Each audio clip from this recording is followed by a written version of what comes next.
And that was the first time that I learned about calories. That was the first time that I learned that if you eat less calories, you will lose weight. If you move your body more and eat less, you will get this outcome that you're looking for, this loss of weight.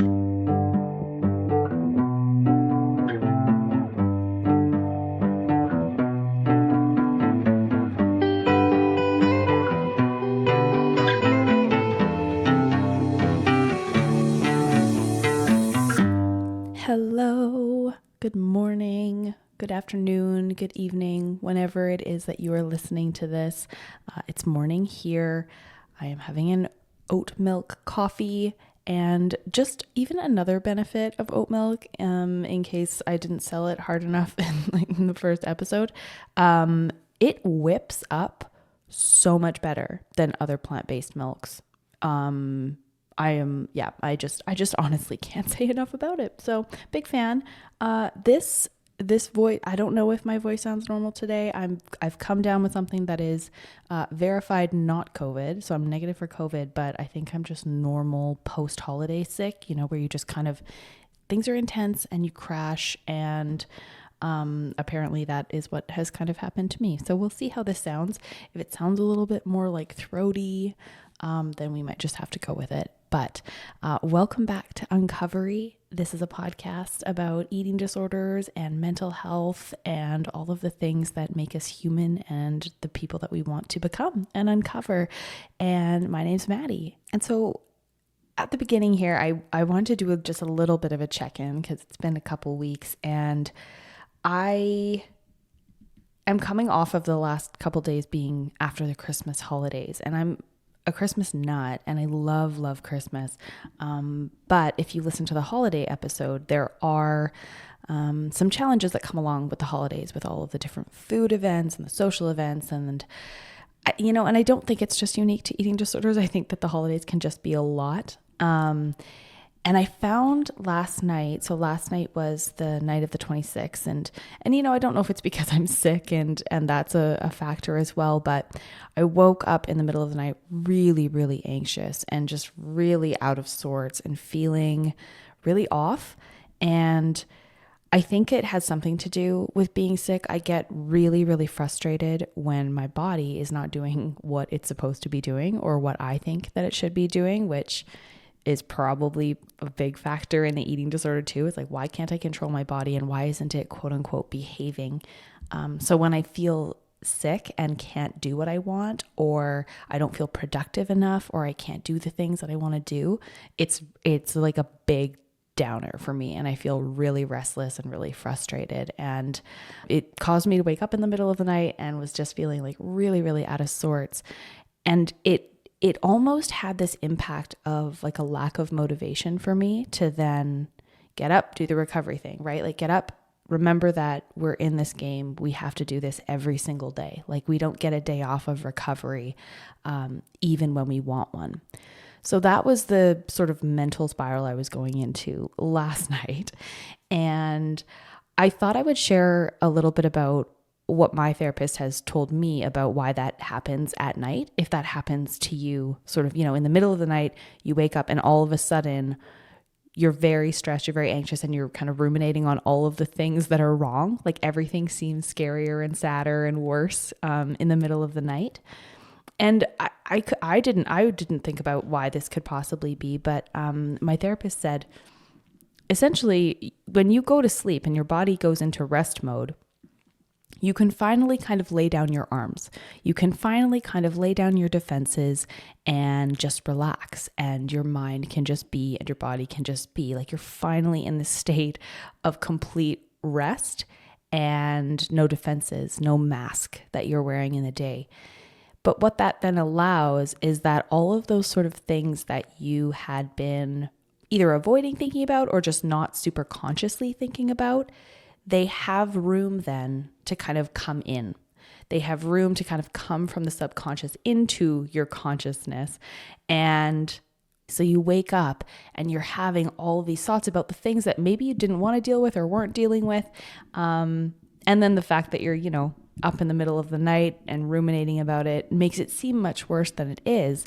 So this sort of, this vulnerable place of sleep, this relaxed, reset place physically that we are, allows those thoughts to just kind of come up. So that helped me to know, because then I could at least have an explanation for why this was happening to me in the middle of the night and why I wouldn't be able to get back to sleep then, because I would just think about these things over and over, and I would have these kind of dialogues in my head. And I'm sure we've all been there, where we're like, this is what I would want to say, and this is what I wish I had said, and this is why everything is sad.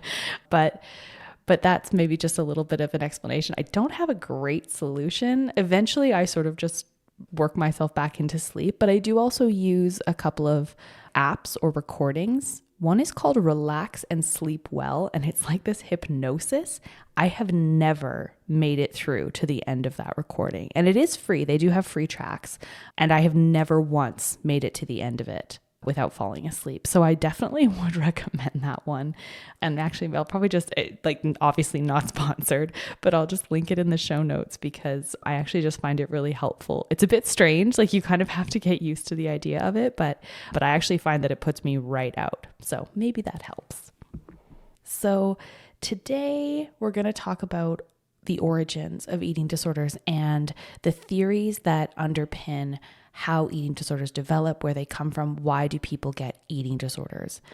This is a very common question that I get when I talk to people or I share with them that I have an eating disorder is, we're just going to have to get through this together.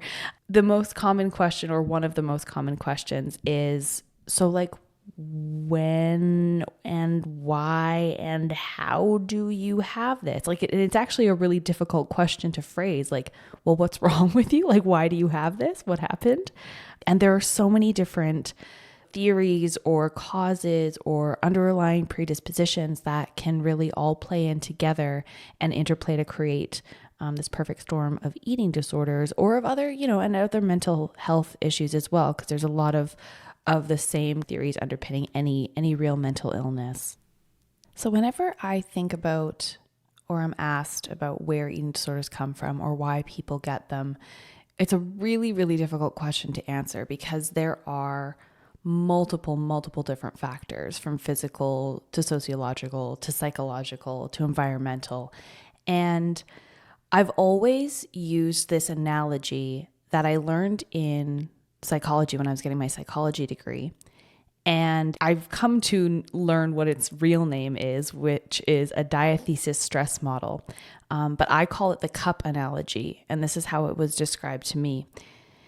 You have at your baseline as a human a predisposition to certain things, to certain conditions. And let's say in this case, obviously mental disorder, let's say eating disorder.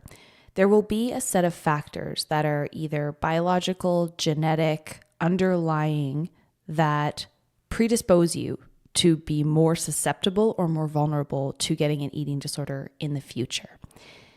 So let's say that you have a cup and your predisposition has filled that cup up to a certain line. And you can imagine that different people have different cups, and some might have a larger amount of water in that predisposition, and some might have very little in that cup. And then over their life, or over time, there are different factors that interplay into their life, either environmentally, sociologically, psychologically, things that they go through, traumas, events, all kinds of different things. And that puts more water into these people's cup. So you can imagine that at some point, with the addition of those different types of factors and life vulnerabilities, that cup might overflow. We keep adding water to stuff and then it overflows. And then that's why we would see an eating disorder manifest, right? So there's like a trigger point where we overflow and then we kind of have this mental illness, let's say. And that then explains why one person would get an eating disorder and one person wouldn't get an eating disorder in the same environment. So you could have all the same things happen to you, or similar things happen to you in your life, similar upbringing, similar events, etc. But if your baseline that first level of water that you're kind of born with, if that was higher in one person, then as that water began to fill up, the same amount in both cups, one would overflow, but one wouldn't because it started with less. And so that's the cup analogy that I always think of when I think about mental illness in general, that we have these predispositions and these predisposed factors that level us up to a certain place of vulnerability. And then the things that happen in our lives either tip us over the edge into something or they don't because our cup hasn't overflowed. And it explains the differences between individuals who either do or do not get eating disorders based on either their genetic background or the things that they go through in their life. And to me, it's a really simple and easy way to think about that. Now, obviously, it's much more complicated than that, probably in reality, in the different ways that factors interact. But to me, that's always a really simple way to explain, what goes into developing any mental illness and specifically eating disorders. And so, as I mentioned, this actually has a real name. It's called the diathesis stress model. And it basically just says that any acute exposure in your life would promote the expression of a latent genetic risk factor. So again, you have these genetic risk factors, and then these things in the environment that you're exposed to can actually cause those to be triggered. And if you heard Faye in the episode that we talked about more the biological underpinnings of eating disorders, she did talk about these little genetic markers, these little switches that some of us might have and some of us might not, but that certain things can trigger and sort of flip those switches. And that's a little bit about what this is as well. So essentially, this diathesis is the genetic predisposition towards this abnormal condition. And then in combination with that environmental stress, that results in then an abnormal behavior or the manifestation of some kind of disorder. So some of the biological risk factors that actually I didn't know all of these. And, of course, it doesn't mean that everybody that has any of these things will get an eating disorder. It's just some of the correlations or the associations that are stronger between some of these things. But things like shorter gestational periods, so early birth, early puberty onset, and differences in the hormones as a result of that are some of the different things that can be factors biologically and genetically to influence whether or not someone gets an eating disorder. Same with pregnancy complications, actually. So like preterm labor, severe birth trauma, gives you actually a 3 times higher risk of anorexia specifically, is this one study that I was looking at. So there are all of those kind of underlying biological or genetic factors, and then coupling that with the things that happen later in life. So socio-environmental causes, so the way that we exist in the world and the things that we see and are exposed to. We like to, I think, point to this one, I think more than is necessary, but this ideal body image that's in the media, I think that's definitely a factor, or at least it exacerbates the experience of an eating disorder or gives sufferers something to attach to try and strive for, which is just this thin ideal body shape. And it doesn't even have to be a thin ideal body shape. It can just be a body shape or body type or look that people are trying to emulate because they think it's more attractive or think it's more widely accepted. And I think that that's pretty common. People I think like to attach to that one because they're like, yes, magazines and models, and that's a problem. And it definitely is, but it's not the whole story. I mean, like for me, I certainly don't remember ever feeling very explicitly like that was a big factor for me. Oh, I really want to look like that celebrity or that celebrity. But I think some people do. It's also possible that in growing up, if you experience comments about your weight and about your body, that those really latch into your psyche, that those really settle and plant little seeds that you're not even really aware of until maybe reflection years and years and years later. And they don't even always have to be negative. So people that have been teased for their weight or teased for their size, definitely that would be something that could impact this. But even being praised for your thin body as a kid or growing up or having this external validation, then you're really wanting to maintain that. Then you're like, oh, well, this is what makes me worthy. I want to hold on to this state that I'm in. And that is, really closely tied with self-esteem and the beliefs that we have about what it means to be a certain weight, what it means to be a certain shape. And that can be a huge factor. Now, there's a lot of evidence to support the idea that significant trauma or neglect or abuse really predisposes someone to be developing an eating disorder, along with other kind of mental health struggles, but definitely a strong correlation with eating disorders. Sexual trauma is a really significant one there. There's also a lot of evidence that family systems and different interactions with food in the home can really set people up to have a future of disordered eating or, disordered relationships with foods. Because at the end of the day, I think what we really need to unpack is we are so sensitive and malleable when we are young.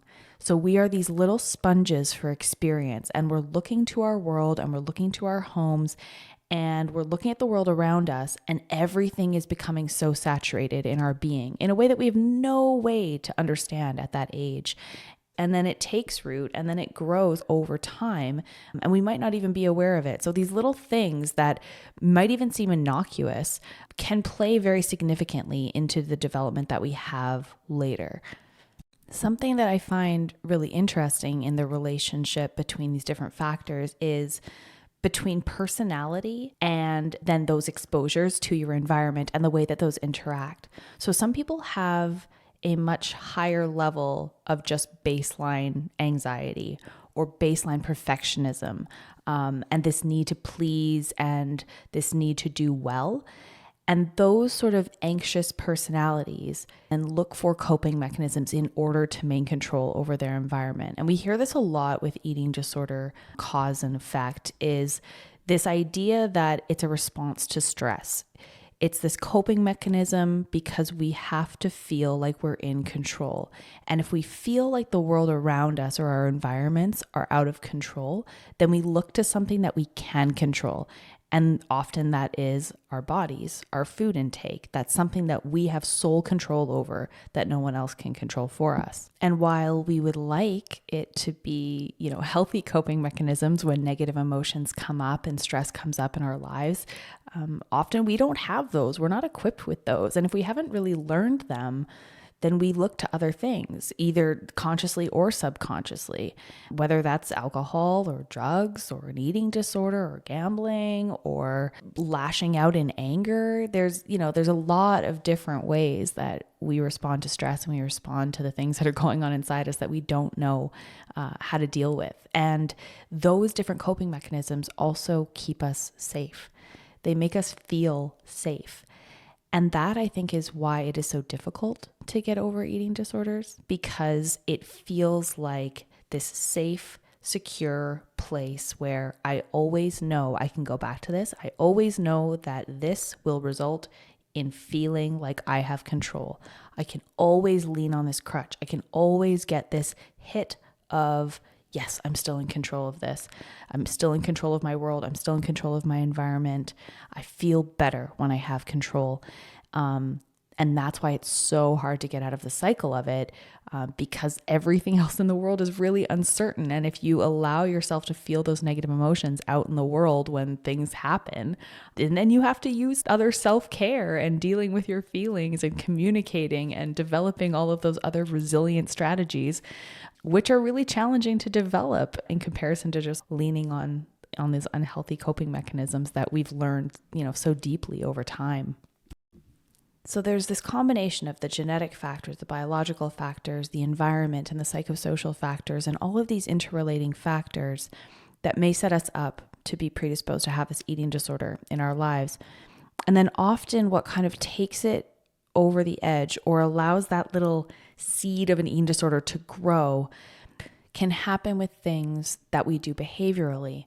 And so eating disorders do commonly start with dieting behavior, whether that's, going on a certain type of diet or different types of weight loss and yo-yo dieting, things like that. Not everybody that diets will get or has an eating disorder. And not everybody that has an eating disorder necessarily got it because they went on a diet.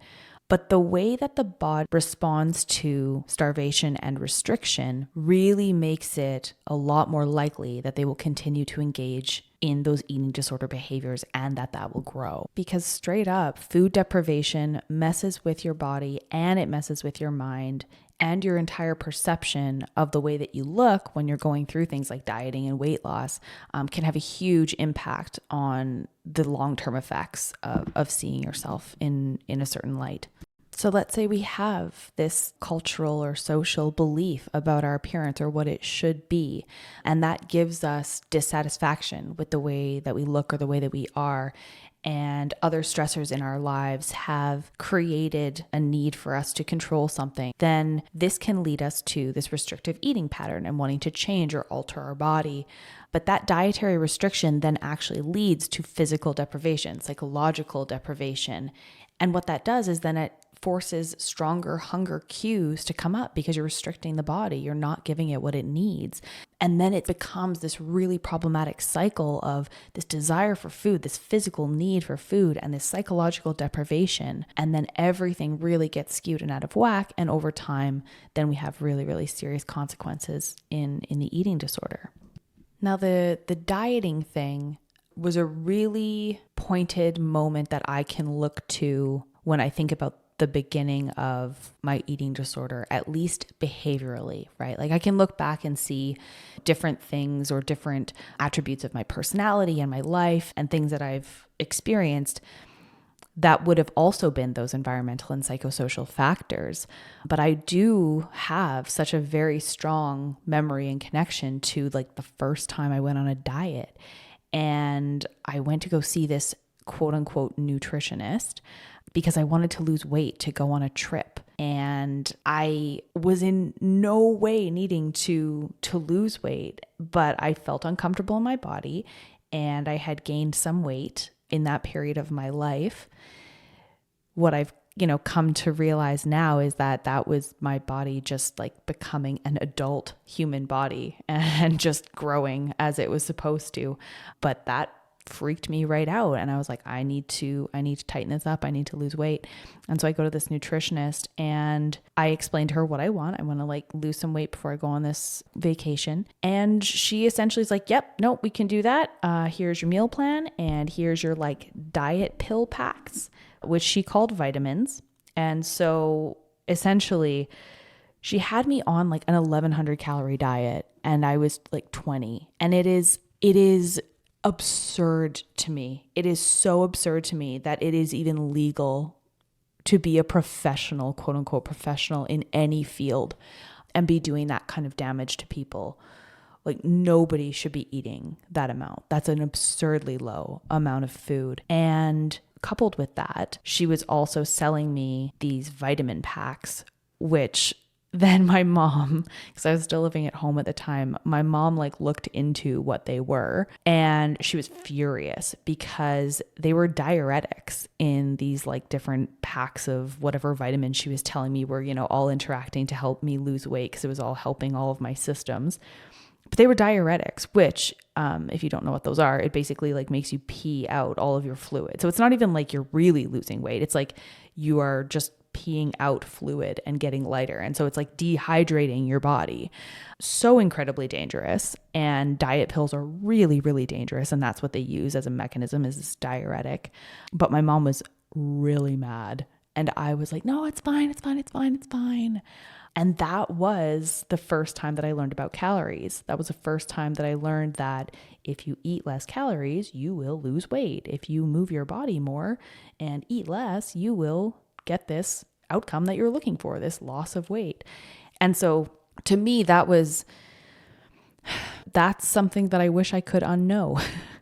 I wish I could unknow what calories were. I wish I could unlearn what that terrible, terrible nutritionist taught me in that period of time, because it gave me the tools then to continue to perpetuate my eating disorder over time. But that sort of behavioral component that is like, oh, well, something as simple as a diet doesn't actually cause an eating disorder on its own.